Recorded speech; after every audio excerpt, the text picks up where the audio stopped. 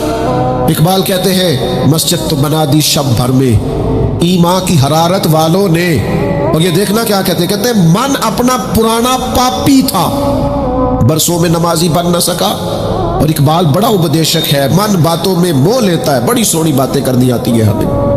اقبال بڑا اپدیشک ہے، یہ من باتوں میں موہ لیتا ہے، پر گفتار کا قاضی ہے یہ بنا، کردار کا غازی بن نہ سکا۔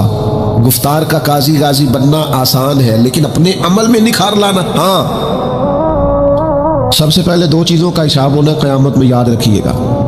اعمال میں سب سے پہلے نماز کا حساب ہوگا۔ حضور نے فرمایا کافر اور مومن کے بیچ فرق ہی نماز کا۔ اور حقوق العباد میں سب سے پہلے قتل کا حساب ہوگا۔ یہ دو حساب سب سے پہلے۔ اور کچھ لوگ ایسے بھی ہوں گے جن کا حساب آسان ہوگا۔ نبی پاک علیہ السلام نے وہ 3 لوگ بھی بتائے ہیں جن سے میرا مالک آسان حساب لے گا۔ یا رسول اللہ کون کون سے؟ حضور نے فرمایا جس سے لوگ توڑتے تھے پر وہ جوڑتا تھا، رب آسان حساب لے گا۔ اور کریم فرماتے ہیں یہ آپ نے بھولنے نہیں، یہ لبے لباب ہے ساری گفتگو کا، یاد رکھ۔ فرمایا جو تجھے محروم کرے اسے عطا کر، جو تجھ سے توڑے تو اس سے جوڑ، اور جو تجھ سے زیادتی کرے تو اسے معاف کر دے۔ اللہ قیامت میں تجھ سے آسان حساب لے گا، اللہ تیرے لیے قیامت میں آسانی پیدا کر دے گا۔ میرے بھائیوں، ایک اور بندہ بھی ہے جس سے قیامت میں بڑا آسان حساب ہوگا۔ کریم محبوب علیہ السلام نے فرمایا جس کے سینے میں حسد نہیں نہ ہوتا، جس کے دل میں بغض نہیں ہوتا، جس کے دل میں کینہ نہیں ہوتا، سانو تک تزارے دی لوڑ کی، وہ اسی کسی دے کچھ بھی نہیں لگ دے، نہ کوئی ساڈا دردی۔ وہ جو سینہ بالکل، جن کا سینہ بے کینہ ہوتا ہے نا، کشادہ دل، سب کے لیے پیار، سب کے لیے محبت، سب کے لیے وارفتگی، ہر ایک، سارے سمجھتے ہیں مجھ سے ہی پیار زیادہ ہے، سینہ کشادہ ہے، دل بڑا ہے۔ فرمایا جن کے سینے کشادہ ہوں گے، بغض سے، عداوت سے، حسد سے، کینے سے پاک ہوں گے، اللہ قیامت میں آسان حساب لے گا۔ اچھا، میرا وجدان کہتا ہے کہ میرے نبی پاک کے پاک لفظوں کا معنی یہ ہے قیامت میں رب ان سے فرمائے گا جاؤ میں نے تمہیں معاف کیا۔ جن کے سینے صاف ہوں گے، دل صاف ہوں گے، پاک ہوئے تے پاک ہی مل دائی، بنا پاکوں پاک نہیں ملدا۔ سارے وجود نو توڑ دے نالوں اکو تولا ٹکڑا دل دا، دل ہو صاف، دل ہو کشادہ، 14 طبق دلے دے اندر اسو تمبو وانگو تانے ہو۔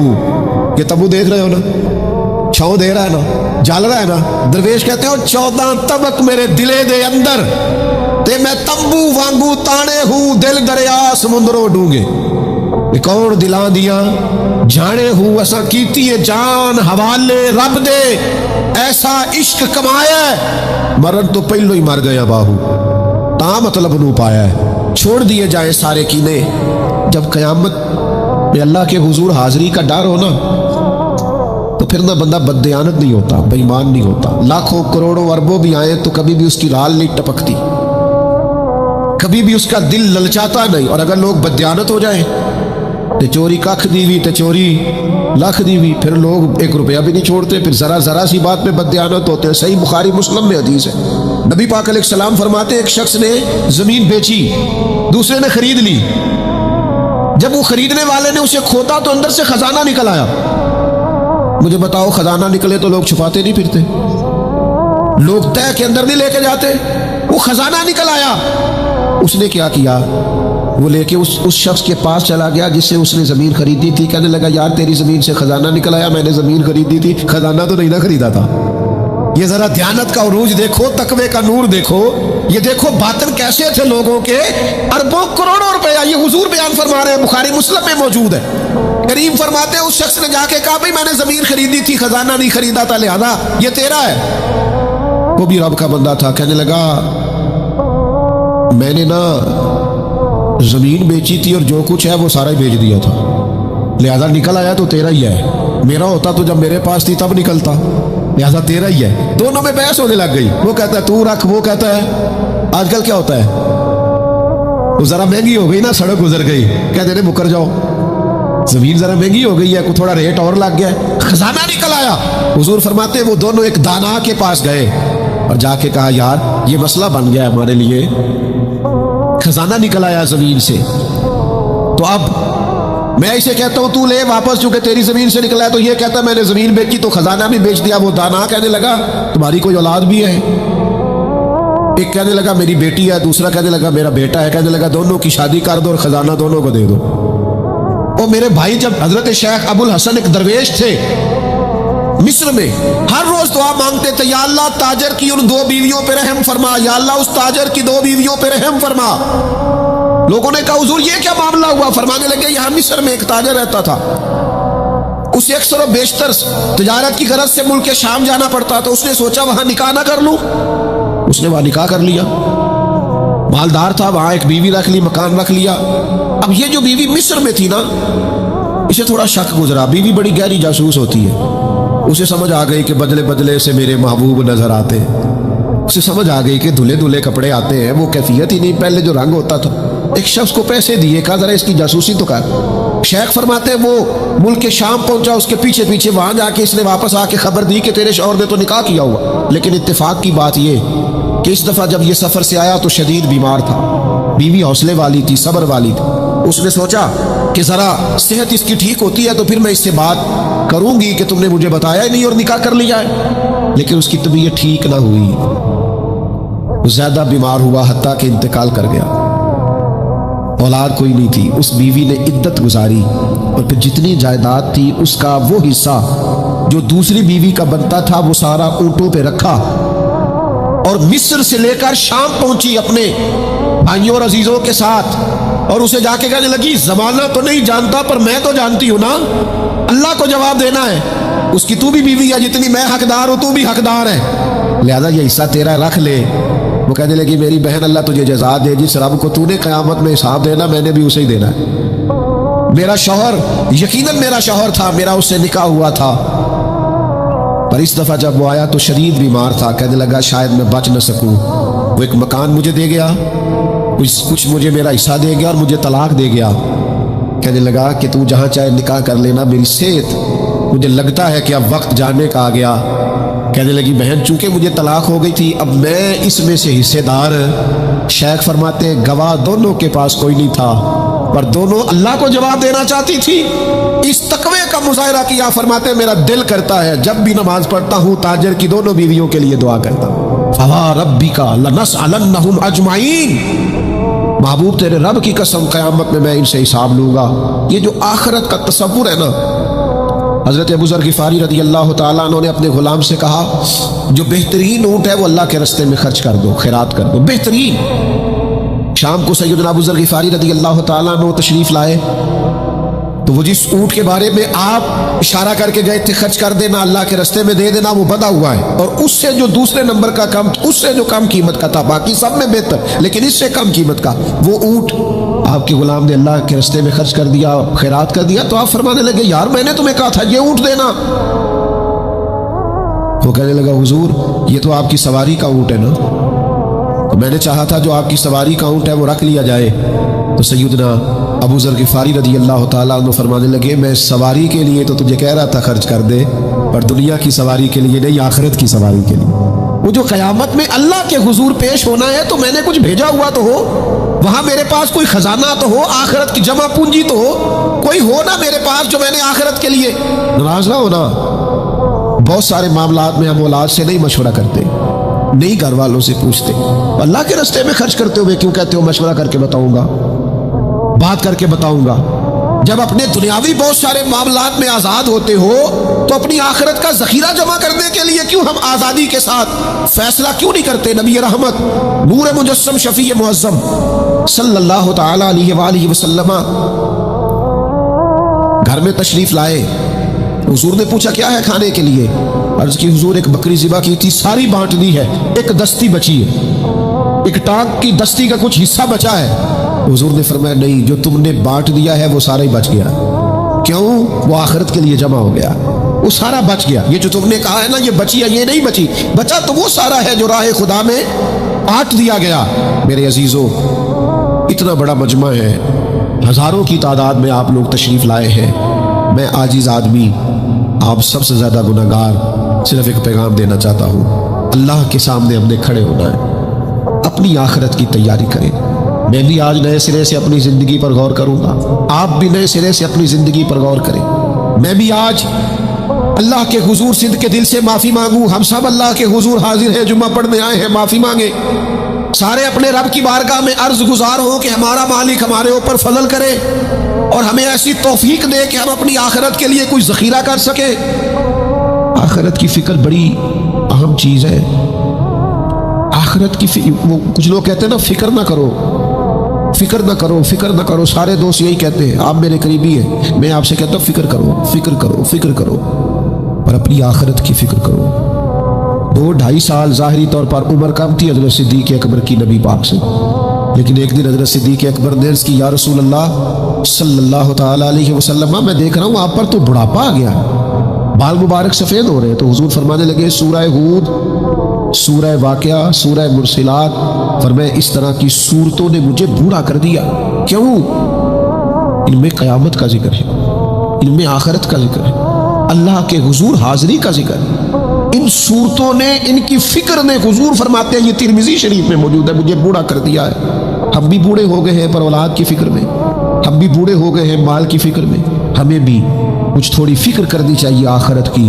آج سے تیاری شروع کریں، ابھی سے اپنی آخرت کے لیے غور و فکر شروع کریں۔ ایک بات عرض کر، آخرت کی فکر ہونا تو پھر بندہ بندوں کے معاملے میں بھی محتاط ہوتا ہے، بلا وجہ الزام نہیں لگاتا، بلا وجہ بدنام نہیں کرتا۔ میں نے آج آپ کی خدمت میں اس جمعے میں ایک خاص اپنے دل کا درد رکھنا ہے۔ کسی کے بارے میں بھی پروپیگنڈا چھوڑ دیں، کسی شخص کے بارے میں بھی غلط بات کرنی چھوڑ دیں۔ پڑوسی، دوست، احباب، محلے دار، جس کے بارے میں حقائق کا نہیں پتا، اس کے بارے میں ہمیں اللہ کے حضور حاضر ہونا ہے، جواب دینا ہے۔ کوئی بھی کسی بھی کی عزت پر ہاتھ ڈالنا چھوڑ دے۔ اسلام میں چور کی سزا ہاتھ کاٹنا ہے، لیکن اسلام پہلے غور کرتا ہے چوری کیوں کی، اسباب کیا بنے۔ حضرت عباد بن شرجیل رضی اللہ تعالیٰ عنہ کہتے ہیں، میں نے اپنے پڑوسی کی باغ سے کچھ پھل لے لیے تھے، کچھ کھا لیے تھے، کچھ میں نے اپنی چادر کے پلو میں چھپا لیے۔ ابن ماجہ میں موجود ہے، مسند احمد میں موجود ہے، دیگر کئی کتب احادیث میں موجود ہے۔ فرماتے اس نے مجھے پکڑ لیا، حضور کی بارگاہ میں لے گیا۔ تو نبی کریم نے مجھ سے فرمایا، کیوں چوری کی؟ بات کو سمجھنا۔ عرض کی، حضور بچے بھوکے تھے، تکلیف میں آ گیا۔ اب پتہ اس چوری کے لیے حضور نے کیا فیصلہ کیا؟ نبی پاک اس کے پڑوسی سے فرمانے لگے، جب بھوکا تھا تم نے روٹی کیوں نہیں دی؟ جب یہ جاہل تھا علم کیوں نہیں دیا؟ اور فرماتے ہیں میری سزا حضور نے یہ سنائی کہ 1 اونٹ بھر کے مال کا مجھے دیا گیا۔ دوستو، الزام تو لگا دیتے ہو کہ فلاں غریب آدمی بار بار مانگتا ہے، فلاں بار بار ستاتا ہے، فلاں قرض مانگتا ہے۔ اپنی آخرت سے ڈرے، دیکھیں تو صحیح لوگ مجبور کیوں ہیں، تنگ دست کیوں ہیں، پریشان کیوں ہیں۔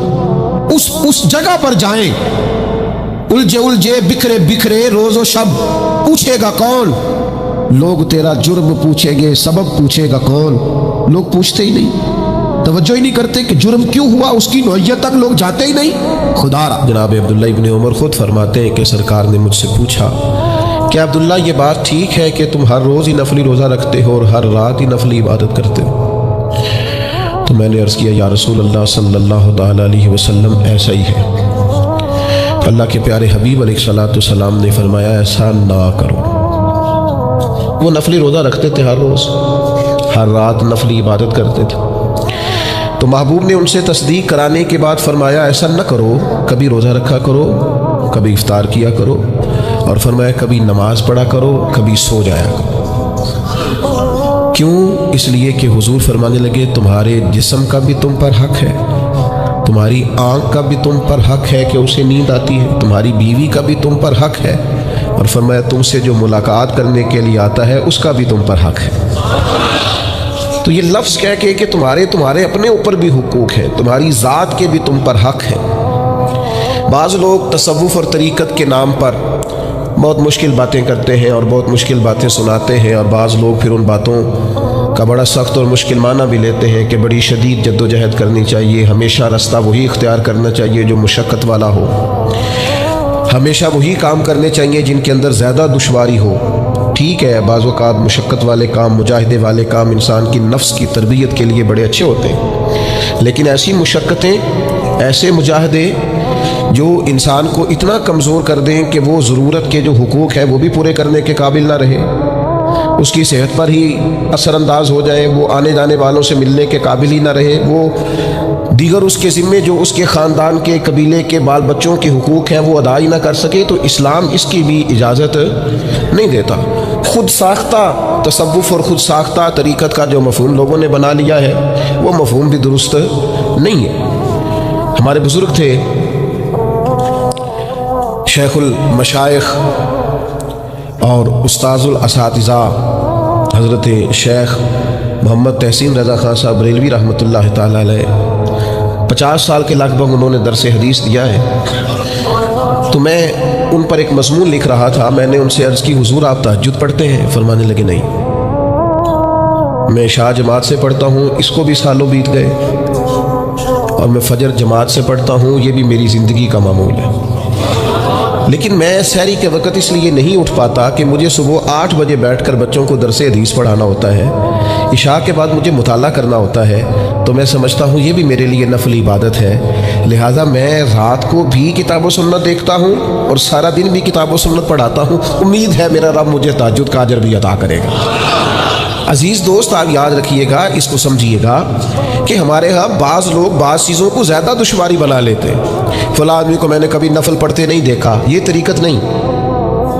کیا آپ نے اسے نفل پڑھتے نہیں دیکھا تو وہ صوفی نہیں؟ آپ یہ بتائیے کبھی فرض چھوڑتے تو نہیں دیکھا؟ کبھی اسے ضروریات دین کو چھوڑتے تو نہیں دیکھا؟ اور نفل تو ویسے بھی انسان کا رب سے ذاتی معاملہ، ہو سکتا ہے سامنے والا چھپ کے پڑھتا ہو سکتا ہے وہ کسی ایسے لمحے میں پڑھتا ہو جب وہ سمجھے کہ اس وقت مجھے تنہائی میسر ہے۔ تو حضور نے فرمایا تمہارے نفس کا بھی تم پر حق ہے، جن جن چیزوں کو اللہ رسول نے جائز قرار دیا ہے وہ کوئی شخص بھی استعمال کرتا ہے تو اس کو کوئی شخص ناجائز کر سکتا نہیں، کسی کو بھی اس کا اختیار اور حق حاصل نہیں ہے۔ بلکہ صحیح بخاری کے اندر سیدہ عائشہ صدیقہ رضی اللہ تعالیٰ عنہ کی ایک روایت موجود ہے، آپ فرماتے ہیں نبی پاک صلی اللہ تعالیٰ علیہ وسلم نے کوئی کام کیا، بعد میں رخصت دے دی، اجازت دے دی، فرمایا چاہے کرو چاہے نہ کرو، نہ کرنے کی اجازت دے دی، پہلے سرکار نے کیا۔ تو بعض لوگ ایسے تھے جنہوں نے اس رخصت سے فائدہ نہیں اٹھایا، وہ کام کرتے رہے، حضور نے اجازت دی تھی لیکن انہوں نے اس اجازت سے فائدہ نہ اٹھایا۔ تو نبی کریم علیہ السلام کو جب اس بات کا علم ہوا تو محبوب نے اللہ کی حمد کی اور حضور فرمانے لگے یہ بعض لوگوں کو کیا ہو گیا ہے کہ وہ ان کاموں سے بچتے ہیں جو میں کرتا ہوں، یعنی جس رخصت اور گنجائش پر میں عمل کر رہا ہوں اللہ کا محبوب ہو کے وہ اس چیز کو چھوڑ رہے ہیں، اس سے اعتراض برت رہے ہیں حالانکہ میں اجازت دے رہا ہوں۔ اور پھر اللہ کے حبیب علیہ السلام نے کیا خوبصورت انداز میں اس سارے مفہوم کو اتنا سمیٹا کہ اس کو ہمیشہ کے لیے بند کر دیا۔ اللہ کے محبوب فرمانے لگے مجھے اللہ کی قسم میں تم سب سے زیادہ رب کو جانتا ہوں اور میں تم سب سے زیادہ اللہ سے ڈرتا ہوں۔ تو جب میں کسی گنجائش پہ عمل کر رہا ہوں، جب میں کسی ضرورت پر عمل کر رہا ہوں، تو یہاں ایک دوست تشریف لائے ہمارے پاس تو وہ ہمیں مشورہ دینے لگے کہ آپ کے ہاں بچوں کو چھٹی ہوتی ہے تو وہ تقریباً 1.5 دن بنتا ہے، ظہر کی نماز کے بعد ہفتے کو وہ چلے جاتے ہیں اور اتوار کا سارا دن وہ چھٹی میں رہتے ہیں، تو یہ 1.5 دن پورا ان کا ضائع ہوتا ہے۔ تو یہ تو معاملہ ٹھیک نہیں ہے، اس طرح تو ایسا ہونا کہ مدارس دینیہ میں کیا کام ہے چھٹی کا؟ تو میں نے ان سے کہا ہو سکتا ہے مدرسے کے طالب علموں کو بھی نیند آتی ہو سکتا ہے ان کا بھی کبھی کسی گراؤنڈ میں جا کے کھیلنے کو جی چاہتا ہو سکتا ہے یہ بھی اسی طرح کے لوگ ہوں جس طرح کے عام بچے ہوتے ہیں، ہو سکتا ہے وہ ساری خواہشات ان کے اندر بھی پائی جاتی ہوں جو باقی لوگوں کے اندر پائی جاتی ہیں۔ آپ وہ پابندیاں کیوں لگاتے ہیں جو پابندی اللہ رسول نے نہیں لگائی؟ جس چیز کو شریعت نے بین نہیں کیا ہم کون ہوتے ہیں اس کو بین کرنے والے؟ سمجھے؟ ہاں ایک بات ضرور ہے، ہم اپنے وجود کے مالک نہیں ہیں، اس کا مالک اللہ ہے، وہ خالق ہے ہم مخلوق ہیں، وہ معبود ہے ہم اس کے عابد ہیں، وہ ہمارا مالک ہے۔ ہمیں اپنے نفس کو اپنے وجود کو اس کی فرما برداری میں رکھنا ہے۔ نفس کے حق کا یہ مطلب نہیں ہے کہ خواہش نفس میں اگر کوئی ناجائز چیز پیدا ہوتی ہے تو اس کی تکمیل کے لیے بھی ہم دوڑ پڑیں گے، اس کی شریعت کے اندر اجازت نہیں ہے۔ اجازت اس بات کی ہے کہ جن چیزوں کو شریعت نے جائز قرار دیا ہے آپ اگر ان کا حصول چاہتے ہیں، آسانی چاہتے ہیں تو آپ ضرور ان کو اختیار کریں، کوئی منع والی بات نہیں ہے۔ میں نے کہا بعض لوگ نا بعض چیزوں پر شدت کرتے ہیں، یعنی نبی کریم علیہ السلام کے صاحبزادہ گرامی حضرت ابراہیم علیہ السلام کا وصال ہو گیا تو نبی کریم کی آنکھوں میں آنسو آ گئے، تو ایک شخص نے حضور سے کہا یا رسول اللہ آپ بھی روتے ہیں؟ آپ تو صبر کا درس دیتے ہیں۔ تو نبی کریم نے فرمایا یہ جو آنسو نکل آئے ہیں نا یہ بیٹے کی محبت کی علامت ہے. باقی فرمایا میرے دل اور زبان پر وہی ہے جس سے میرا رب راضی ہوتا ہے. میں اللہ سے کوئی شکوہ نہیں کر رہا، اس کی تقدیر پر راضی ہوں، لیکن یہ کہ جو انسان پر اللہ تعالیٰ نے کچھ فطری محبت رکھی آپ اس کو بھی قبول نہیں کرتے. بعض لوگ تو کچھ لوگ بعض لوگوں پر زیادہ شدت کرتے ہیں، بعض لوگ بعض چیزوں کے معاملے میں زیادہ شدت کا. حضرت عمر کو نبی پاک نے کچھ نذرانہ دینا چاہا، ہدیہ دینا چاہا. ایک ہے آپ کسی سے مانگتے ہیں، ایک ہے کوئی آپ کو دیتا ہے. ان دونوں باتوں میں وہ جو تحفہ لینا دینا ہے اسے تو حضور نے فرمایا محبت بڑھتی ہے. تو حضرت یہ صحیح بخاری میں موجود ہے، نبی کریم نے کچھ دیا تو حضرت عمر عرض کرنے لگے نہیں یا رسول اللہ ضرورت نہیں. تو محبوب نے فرمایا جو بن مانگے ملے وہ تو اللہ کی طرف سے ہے. وہ ایک صاحب مجھے کہنے لگے فلاں صاحب کہتے ہیں ہم چندہ نہیں مانگتے. تو میں نے کہا وہ زیادہ نیک ہونا چاہتے ہیں، کوئی حرج والی بات نہیں. وہ چندہ نہیں مانگتے، وہ زیادہ پرہیزگار ہونا چاہتے ہیں، زیادہ آگے بڑھنا چاہتے ہیں. ورنہ نبی پاک نے تو اعلان کیا ہے کہ تبوک پہ جانا ہے، مجاہدوں کو چندے کی ضرورت ہے. اعلان کیا کہ نہیں کیا رسول پاک نے؟ تو آپ کس کو علماء کی توہین کا پہلو بنائیں گے؟ رسول اللہ صلی اللہ علیہ وسلم نے اعلان نہیں فرمایا؟ اگرچہ مالک کل ہیں لیکن حضور نے اعلان کیا. اور قرآن مجید میں تو کفار نے شکوہ کیا ہے کہ رب ہم سے مانگتا ہے معاذ اللہ. اس کا معنی یہ ہے کہ اللہ فقیر ہے ہم غنی ہیں. یا آپ 28ویں پارے میں دیکھ لیں کہ رب کہتا ہے قرض حسنہ دو، تو آپ کیا معاذ اللہ یہ آیتیں دے کے اللہ پر تنقید کریں گے؟ معاذ اللہ ثم معاذ اللہ نقل کفر نباشت کہ اللہ لوگوں سے کہتا ہے میرے راستے میں خرچ کرو، اور ایک جگہ نہیں جگہ جگہ کہتا ہے. آپ کو زیادہ نیک ہونا چاہتے ہیں، یعنی جس بات کا اللہ اعلان کر رہا ہے مما رزقناہم ينفقون، جو میں نے تمہیں دیا ہے میری راہ میں خرچ کرو، جس کا حضور اعلان کر رہے ہیں. ایک شخص کھڑا ہو گیا تھا جی ہو مولوی چندے مانگتے. او خدا کے بندے، جو کام عین کتاب و سنت میں موجود ہے تم کو ضرورت سے زیادہ نیک ہونا چاہتے ہو تو یہ تمہارا خود ساختہ دین ہے، یہ رسول اللہ کا دین نہیں ہے، یہ تمہارا. اور لوگ ہیں کہ کہہ رہے واہ واہ بڑی بات ہے. تو اس لیے ہمارے وجود کا بھی ہم پر حق ہے. چند ایک نفس کے حقوق آج بیان کرنے. سب سے پہلا ہمارے نفس کا ہم پر حق یہ ہے کہ ہم اپنے آپ کو پہچانیں، اپنی صلاحیتوں کو پہچانیں، اپنے اوپر غور کریں. قرآن مجید نے ارشاد فرمایا کہ بل الانسان علی نفسہ بصیرہ، فرمایا بلکہ انسان خود اپنے اوپر گواہ ہے، اسے اپنا پتہ ہے. بہانے بنائے تو بات الگ ہے، یہ خود پر گواہ ہے، اسے خبر ہے. انسان عالم اصغر ہے، ہم نہ اپنے آپ کو پہچانتے نہیں، ہمیں اپنی خوبیوں کا پتہ نہیں ہوتا. یہ جو ہم استاذ کے پاس جاتے ہیں نا، یہ جو ہم مرشد کے پاس جاتے ہیں نا، وہ ہمیں نکھار کے نا تو وہ ہماری خوبیاں ہماری آنکھوں کے سامنے کر دیتے ہیں کہ یہ تمہارے اندر صلاحیت ہے. وہ تراش کے نا پتھر کو تو اسے ہیرا بنا دیتے ہیں، وہ نکموں کو کام کا بنا دیتے ہیں. وہ کیا کرتے ہیں کہ وہ ہمیں ہمارے اپنے آپ سے آگاہ کر دیتے ہیں. یعنی ہے وہی تیرے زمانے کا امام برحق جو تجھے حاضر و موجود سے بیزار کرے اور موت کی شکل میں دکھلا کے تجھے جلوہ یار زندگی تیرے لیے اور بھی دشوار کرے. وہ جو تیرا جینا اوکھا کر دینا، مشکل نہیں میں کہتا اگرچہ اردو ہے لیکن مشکل اور اوکھا، یہ اوکھا ذرا زیادہ وزنی ہے. جو جینا اوکھا کر دے وہ درویش ہوتا ہے جو تیرے لیے مشکل کر دے. بھائی اپنے آپ کو پہچانے، اپنے اوپر غور کریں.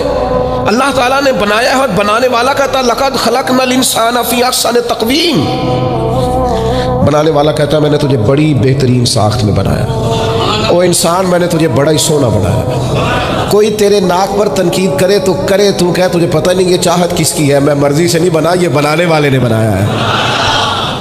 اس نے تجھے سونا بنایا، تو اپنے آپ کو پہچانتا ہی نہیں. تو جو ہے نا خدا جانے بلندی ہے کہ پشتی پر جہاں میں ہوں وہاں کوئی نہیں ہے. تو اپنے قد سے بھی پیار کر، تو اپنے رنگ سے بھی پیار کر، تو اپنے وجود کی ساخت سے بھی پیار کر. اور پھر وہ کہتا ہے تجھے بنایا، باقی سارا کچھ تیرے لیے بنایا. هو الذی خلق لکم ما فی الارض جمیعا.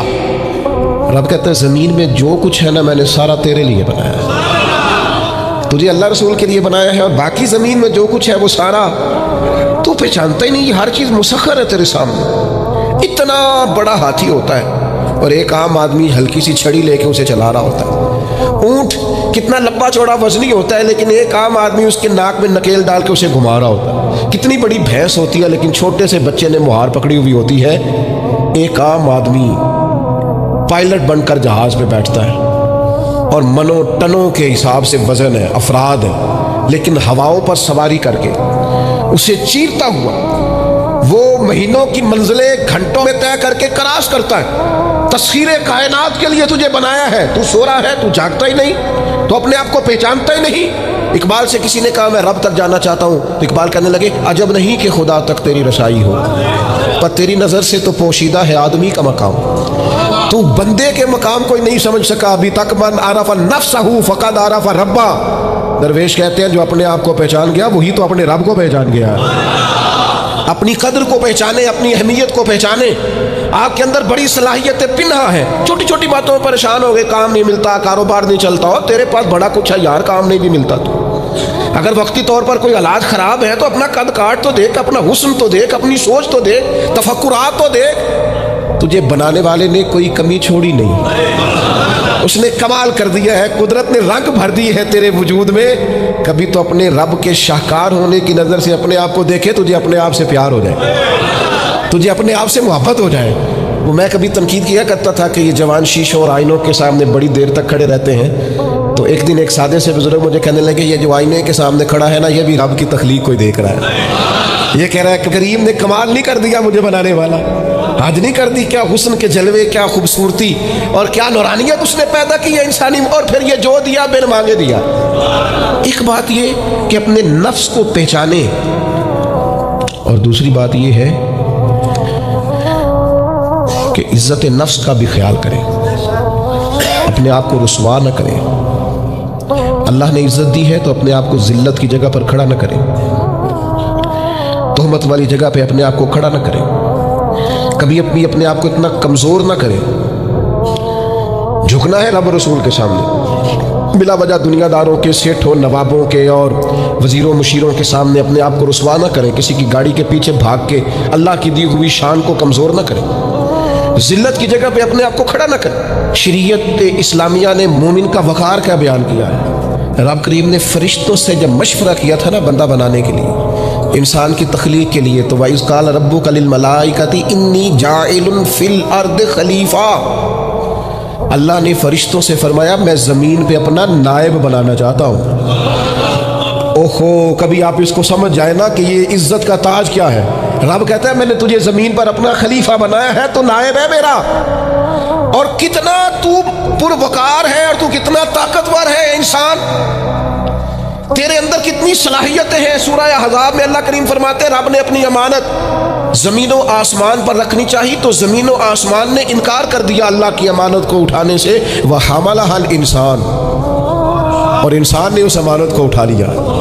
کہا مالک میں تیری امانت اٹھاؤں گا، میں تیرا نام لے کے گلیوں میں گھوموں گا، میں تیری توحید کے ڈنکے بجاؤں گا. حضرت انسان نے کہا میں تیرے نام کے نعرے لگاؤں گا، میں تیری عبادت کروں گا، میں تیرے لیے نکلوں گا، میں تیرے لیے خیرات کروں گا، میں تیرے رستے میں اپنی صلاحیت. وَحَمَلَهَا الْإِنسان، انسان نے امانت اٹھائی اور کہا مالک میں نکلوں گا تیرے نام کی سربلندی کے لیے، میں تیرے نام پر جہاد کروں گا. اگر جان دینی پڑی تو دعائیں مانگ مانگ کے کہوں گا مالک میں تیرے رستے میں شہید ہونا چاہتا ہوں. اللہ کی امانت کو حضرت انسان کیوں اپنے آپ کو رسوائی والی جگہ پہ کھڑا کرے، کیوں کمزور کرے. بہت پہلے کہا تھا، فقیر آدمی ہوں، جو باتیں کہتا ہوں کوشش کرتا ہوں سوچ سمجھ کے کہوں. بہت پہلے کہا تھا میں نے کہ جو اپنی برادری کو بڑا جانتا ہے اس کی زیادتی نہیں، زیادتی اس کی ہے جو اپنی برادری کو سب سے چھوٹا جانتا ہے. تو بڑا نالائق ہے، تو کہتا ہے میں چھوٹی برادری میں پیدا ہوا ہوں. تو مرضی سے پیدا ہوا ہے، یہاں تجھے تیرے رب نے پیدا کیا ہے. جو ماں تیرے، میں نے ایک دفعہ کہا کچھ دوستوں سے، کہنے لگے کدھر جا رہے ہیں؟ میں نے کہا اپنے والد صاحب کے مزار پہ. کہنے لگے پیر تھے؟ میں نے کہا نہیں. عالم تھے؟ میں نے کہا نہیں. کسی بہت بڑے ادارے میں کسی صدر نشین کی سیٹ پہ بیٹھتے تھے؟ میں نے کہا نہیں. وہ ٹریکٹر پر بیٹھ کر کھیتوں میں ہل چلاتے تھے، شام کو بھینسوں کا دودھ دھوتے تھے. وہ کسان تھے، وہ محنت کرتے تھے. پھر وہ تاجر تھے، چھوٹی سی تجارت کرتے تھے. لیکن مجھے اگر کوئی کائنات میں پوچھے گا نا خوش نصیب کتنے ہو، تو میں کہوں گا میں نے اس طرح کا باپ نہیں دیکھا جس طرح کا اپنا باپ دیکھا. اس لیے کہ میری شخصیت میں اگر کوئی نکھار ہے تو سب سے زیادہ رنگ میرے ابا جی کے بھرے ہوئے. میں کیسے انکار کروں؟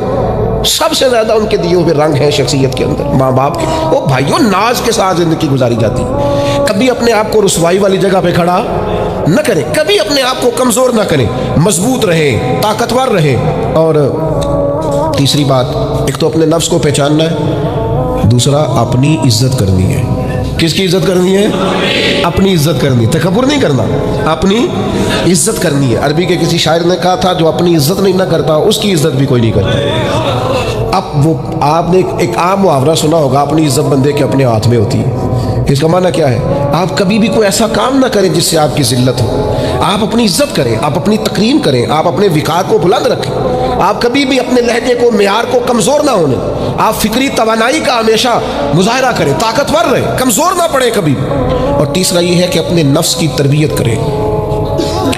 جس طرح انسان اپنے وجود کی نشو و نما کرتا ہے نا، وہ کہتا ہے یہ کھاؤں گا تو طاقت ہوگی، یہ کھاؤں گا تو بیمار ہوں گا، یہ کھاؤں گا تو میں فریش رہوں گا، یہ کھانے سے میری طبیعت میں درد ہوگی۔ اسی طرح وہ اپنی تربیت کرے، اپنی نشو و نما کرے، اپنی روحانی تربیت پر توجہ دے۔ وہ دیکھے یہ کام کرنے سے میری طبیعت گناہ کی طرف مائل ہوتی ہے، اس بری صحبت میں بیٹھنے سے میرے اندر بعض بری چیزیں آتی ہیں، اس کے پاس بیٹھنے سے سوچے میری گدلی میلی کچیلی ہوتی، اور اس شخص کی صحبت جو ہے وہ مجھے تازہ کرتی ہے، اللہ کے قریب کرتی۔ تربیت نفس پر توجہ دے، اپنی باطنی کیفیات کو ملاحظہ کرے۔ اپنی تربیت سب سے زیادہ انسان خود کر سکتا ہے، بل الانسان علی نفسہ بصیرہ۔ انسان خود اپنے اوپر گواہ ہے، وہ خود محسوس کرے کہ کہاں کہاں میرے اندر غلطیاں ہیں، کہاں کہاں میرے اندر کمزوریاں ہیں، وہ ان ساری چیزوں پر متوجہ رہے۔ ڈاکٹر نے دوائی دینی ہوتی ہے، اور دوائی دینے کے بعد وہ کہتا ہے یہ نسخہ ہے اور یہ کھانے کی ترتیب ہے اور یہ آپ کی پرہیز ہے۔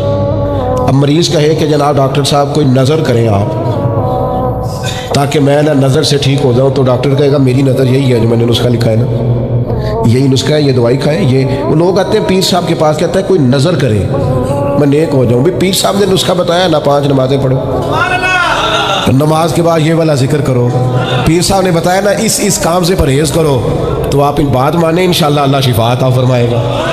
آپ اس نسخے پر، وہ پیر فیض الحسن شاہ صاحب رحمۃ اللہ علیہ عالم معاشری والے فرمایا کرتے تھے، مرید کہتے نے سانو نمازہ نہ پڑھاؤ، تو مجھے ابو جہل نے کھڑا کر کے کہا تھا کہ پہلے تو ان کے پاس جانا نہ، اور اگر جانا تو ان کا کلام نہ سننا۔ اب بات کو سمجھیں، یہ انہوں نے تو اس لفظ کو معاذ اللہ ثم معاذ اللہ تانے کے طور پر کہا تھا، لیکن آپ اس لفظ کی معنویت میں اتریں۔ انہوں نے کہا کہ ان کی جو گفتگو ہے، وہ جو بات کرتے ہیں، وہ جو پڑھتے ہیں، اس کا جادو ہو جاتا ہے۔ نہیں سمجھ آئی آپ کو بات؟ انہوں نے جس لہجے میں کہا، وہ جس طرح کہا، وہ بات اور ہے، لیکن وہ جادو کی حد تک اس کلام کے اثر کو سمجھنے لگے۔ یہ ذرا غور فرمائے آپ، لو انزلنا ھذا القرآن علی جبل لرأیتہ خاشعا متصدعا من خشیۃ اللہ۔ میں آپ کو کیسے یہ بات سمجھاؤں کہ قرآن مجید فرقان حمید اپنی تاثیر کے تعلق سے، اپنی تعلیم کے تعلق سے، اپنے اسرار و رموز کے تعلق سے اتنی معنی خیز کتاب ہے۔ شرط یہ ہے کہ اسے خطابت کے لیے نہ پڑھا جائے، اسے فقط ثواب کے لیے نہ پڑھا جائے، اس کو عملی زندگی کے نفاذ کے لیے پڑھا جائے۔ ہمارے ہاں کوئی بندہ نئی دکان شروع کرتا ہے تو وہ کہتا ہے میں نے پہلے تلاوت کرانی ہے۔ میرا گمان ہے، اچھا گمان میرا یہ ہے کہ ہو سکتا ہے وہ اسی لیے تلاوت کراتا ہو کہ میں تجارت اس طرح کروں گا جس طرح قرآن نے بتایا۔ میرا خیال ہے اسی لیے کراتے ہوں گے۔ سویرے آ کے جو صبح صبح دکان پہ قرآن شریف پڑھتے ہیں، اسی لیے پڑھتے ہوں گے کہ میں ساری تجارت قرآن کے طریقے کے مطابق بیان، اسی لیے پڑھتے ہوں گے۔ ایک ایسی عجیب بات ہے کہ وہ جس قرآن کی تلاوت سے آغاز کرا رہا ہے، اس قرآن کے مطابق وہ تجارت کرنے کو تیار ہی نہیں ہے۔ قرآن مجید صحیفہ انقلاب ہے۔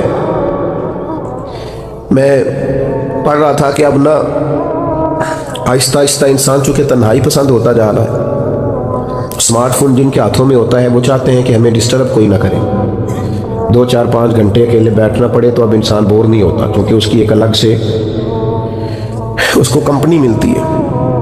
تو بعض ممالک میں اب یہ ہوا ہے کہ میاں بیوی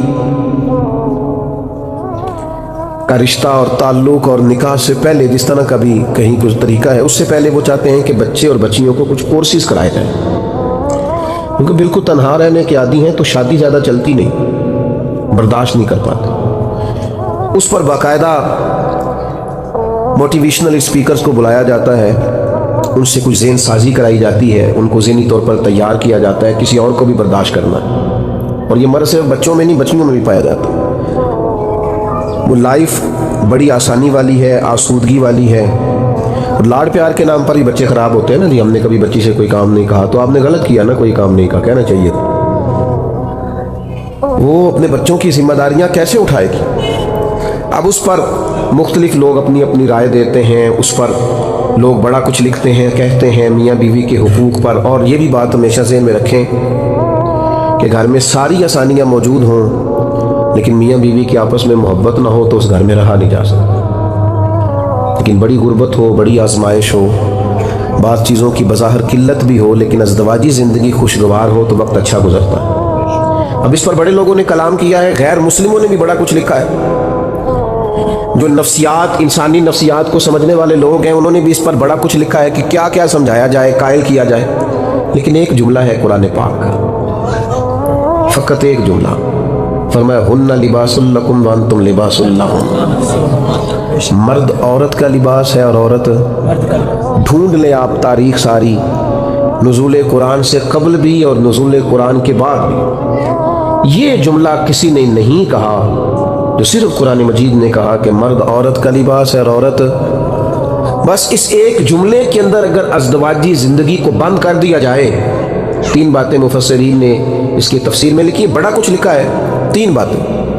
ایک تو وہ فرماتے ہیں انسان جتنا مرضی بھی خوبصورت ہو بغیر لباس کے خوبصورت نہیں ہوتا، جتنا مرضی حسین و جمیل ہو لیکن اگر اس نے لباس نہ پہنا ہوا ہو تو وہ حسین و جمیل ہے۔ اس کا مطلب ہے کہ قرآن یہ فرماتا ہے کہ انسان کی خوبصورتی یہ ہے کہ اس کی ازدواجی زندگی بھی ہو، رہبانیت والا نہ ہو، وہ آزاد نہ ہو۔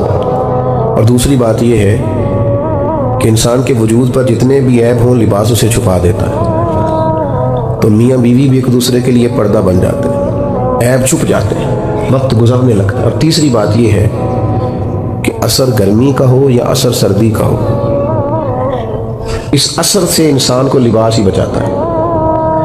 اگر سردیوں میں کپڑوں کی ضرورت پڑتی ہے نا کہ مجھے ذرا موٹے کپڑے پہننے ہیں، تو گرمیوں میں بھی دھوپ شدید ہو تو پھر بھی سر پر لباس کی ضرورت ہوتی ہے، تاکہ یہ گرمی زیادہ تکلیف، میاں بیوی ایک دوسرے کا لباس ہے، وہ ایک دوسرے کو اثرات سے، تکالیف سے بچاتے ہیں۔ قرآن مجید عملی زندگی کے اندر اگر نافذ کر دیا جائے، روزمرہ کے معاملات اس ترتیب سے طے کیے جائیں جو قرآن مجید ہمیں بتاتا ہے، کیسے میں آپ کی خدمت میں عرض کروں، کتنا مشکل ہو گیا ہے قرآن و حدیث کی تعلیم کو عام کرنا۔ ماننے والوں کے سامنے قرآن پڑھا جاتا ہے، جو ماننے والے ہیں ان سے کہا جاتا ہے کہ آپ حلال حرام کی تمیز کو سمجھیں، یہ قرآن مجید کا فیصلہ ہے۔ وہ اس پر لا تو اللہ کرتے ہیں، بہانے کرتے ہیں، دلائل پیش کرتے ہیں، وہ کہتے ہیں نہیں جناب یہ بھی تو ایک صورت دیکھے نا، یہ بھی تو ایک حال ہے، ایک جزیہ میں نے فلانے سے بھی پوچھ لیا ہے۔ وہ خدا کے بندے، نبی کریم علیہ السلام نے فرمایا ایک حلال ہے وہ بھی واضح ہے، ایک حرام ہے وہ بھی واضح ہے۔ فرمایا ایک میں شک ہے کہ پتہ نہیں حلال ہے کہ حرام ہے، کریم محبوب فرماتے تم نے شک والی چیز سے بھی بچنا ہے۔ یہ امت وسط ہے، یہ وہ امت ہے اخرجت للناس جو دوسروں کے لیے امامت کا درجہ رکھتی، ان کو مشکوک چیزوں سے بھی پرہیز کرنی ہے، مشکوک چیزوں سے۔ قرآن مجید کا مطالعہ ہو، قرآن مجید کو پڑھا جائے، سمجھا جائے۔ اگر قرآن مجید کو سمجھ کے پڑھا جائے نا تو زندگی کا لطف دوبالا ہو جائے، انسان کو مزہ آئے۔ جو لوگ کہتے ہیں نا نماز میں دل نہیں لگتا، وہ صرف نماز ترجمے سے یاد کریں۔ میرا خیال ہے، میں امید کرتا ہوں کہ نماز میں دل لگنے لگے۔ آپ کو پتہ تو آپ کیا کہہ رہے ہیں؟ دیکھیے نبی پاک صلی اللہ تعالیٰ علیہ وسلم بیان فرماتے ہیں کہ اللہ فرماتا ہے یہ جو سورہ فاتحہ ہے نا، یہ میری اور میرے بندے کے درمیان تقسیم ہے۔ رب فرماتا ہے، اللہ فرماتے ہیں آدھی سورہ فاتحہ میری ہے اور آدھی میرے۔ اگر یہ بات ہمارے پیش نظر ہو اور پھر ہم سورہ فاتحہ پڑھیں نماز میں تو لطف نہیں آئے گا۔ الحمدللہ رب العالمین الرحمن الرحیم مالک یوم الدین، رب فرماتا ہے یہ میرے لیے ہے، یہ میرے بندے نے میری تعریف کی ہے۔ اور جب اس نے کہا نا ایاک نعبد و ایاک نستعین، تو یہ اس نے رب کے حضور اپنی عاجزی کو پیش کیا ہے۔ اور اب جب اس نے کہا نا اہدنا الصراط المستقیم، تو اب بندے نے اپنی بات شروع کی۔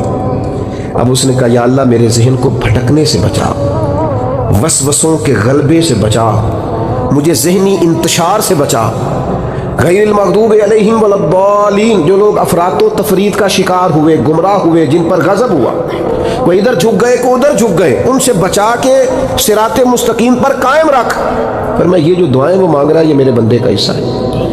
آپ کبھی قرآن مجید کو اس کے ترجموں کے ساتھ، اس کی افادیت کے ساتھ آپ غور تو کریں، لیکن کیا کریں، نئے نئے کورسز سارے کر لیتے ہیں، ہر محکمہ نئے نئے کورسز کراتا ہے، نوکریاں بچانے کے لیے سارے کورس کرتے ہیں، نیا کورس آ گیا ہے۔